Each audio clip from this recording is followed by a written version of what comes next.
دعا درباره مدد رسانیدن خدا بر ضد بهتانگویان. برای سردار مغنیان ترانه داوود. ای خدا آوازم را بشنو وقتی که زاری میکنم. جانم را از بیم دشمن نگهبانی نما. مرا از قصد بدکشان پنهان بکن و از هیاهوی بدکرداران که زبان خود را مثل شمشیر تیز کردند، تیرهای خود سخنان تلخ را به زه آوردند، تا که از کمینگاه خود به بیعیب بیاندازند و ناگاه به وی میاندازند و نمی ترسند. به بدکاری خود قائمند، برای نهادن دامهای نهانی زبان یک میکنند.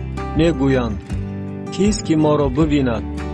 ناانصافی ها میاندیشند و میگویند اندیشه خوب کردیم و عمق باطن و دل هر یک پر از مکر است.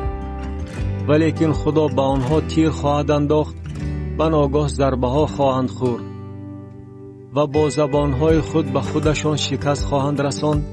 هر که آنها را بیند با نفرت کله خواهد جنباند.